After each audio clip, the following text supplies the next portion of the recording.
The following is a potential scenario depicting the early events of World War III.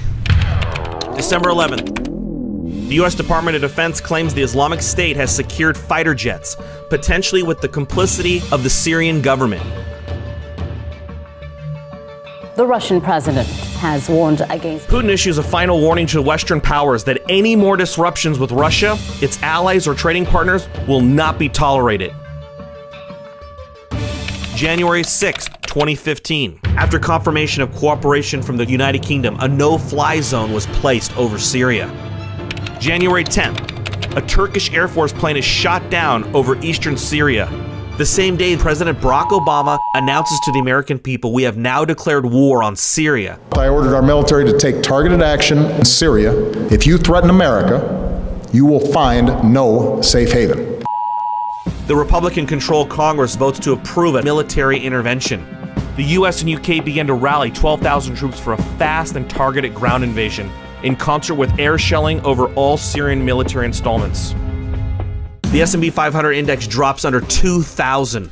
January 12th. This international operation is about protecting our people too, and protecting the streets of Britain should not be a task that we are prepared to entirely subcontract to other air forces of other countries.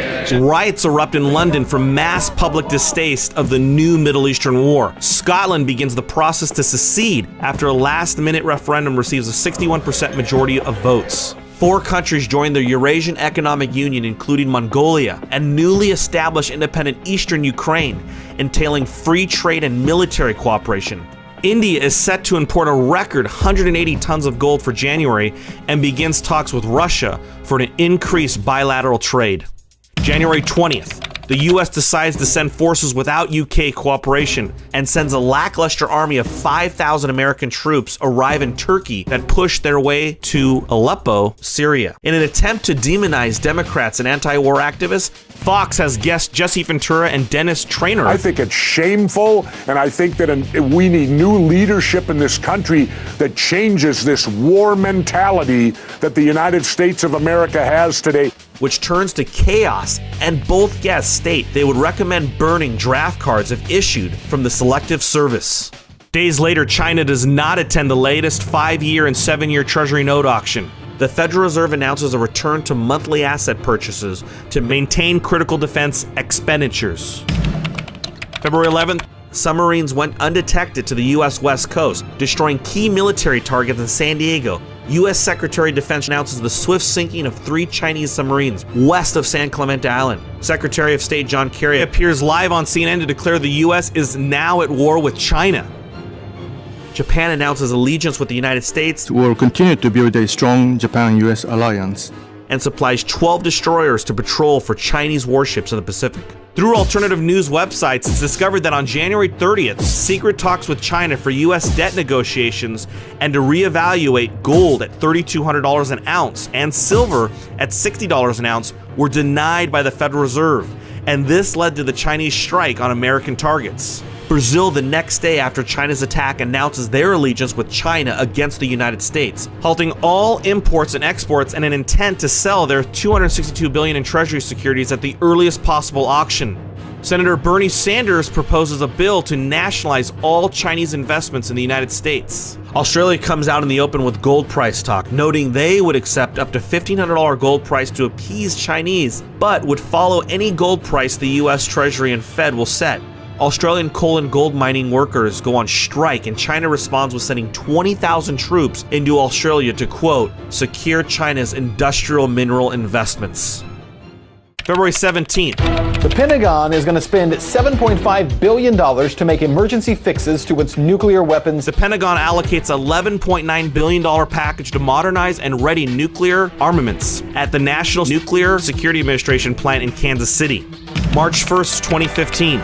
InfoWars founder Alex Jones has not been seen or appeared on air in the past 10 days. Senior editor Paul Joseph Watson hosts the Alex Jones Show in his absence. March 8th, U.S. troops have secured the northern half of Syria. Chairman of the Joint Chiefs of Staff, General Martin Dempsey, states the U.S. Army has confirmed that ISIS is working side by side with the Syrian government in fighting the American surge. Russians move in to support troops to Iran. The Iranian president announces on Democracy Now! That his country will accept any number of Syrian refugees as well as Palestinian refugees from the ongoing Israeli conflict. American media proclaims the U.S. is crying for help from the world and getting no answer. March 11th, in an attempt to arm anti-Syrian fighters, Saudi Arabia covertly deploys 13 fighter jets, but 4 are intercepted by Iran and shot down. Iran claims they were under hostile attack. Saudi Arabia and Turkey then declare war on Syria and Iran. Rumors circle that the French parliament will vote to leave the European Union, with similar talks in regards to Italy and Poland. Germany states they are remaining neutral in regards to any Eurasian military conflict. Shortly thereafter, Chancellor Angela Merkel announces her resignation. Riots in Central America have provoked a push for revolution in Venezuela. The U.S. deploys Marines and Navy SEALs to invade Cuba and Venezuela. March 13th. An explosion at Diablo Canyon nuclear power plant in California causes a further increase in exodus from California into neighboring states, especially Arizona.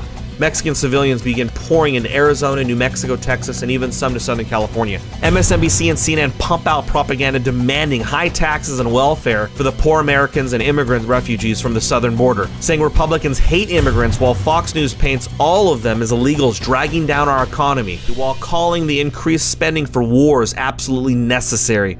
Obama prepares executive orders to give refugees American citizenship. We'll take steps to deal responsibly with the millions of undocumented immigrants who already live in our country. March 22nd, 8-kiloton nuclear blast has exploded in Charleston, South Carolina. 750 miles northeast, the New York Stock Exchange is shut down. CEO Alex Lundy states the drop in the markets from the S&P 1600 to 900 was a glitch caused by a hack perpetrated by the Russian Foreign Intelligence Service. Senator John McCain, in a closed-door meeting with President and joint military chiefs, announced war with Russia, stating that Russia, along with China, have been fighting a cyber war against the U.S. for at least 2 years. What could happen next? See our ending at crushthestreet.com/war.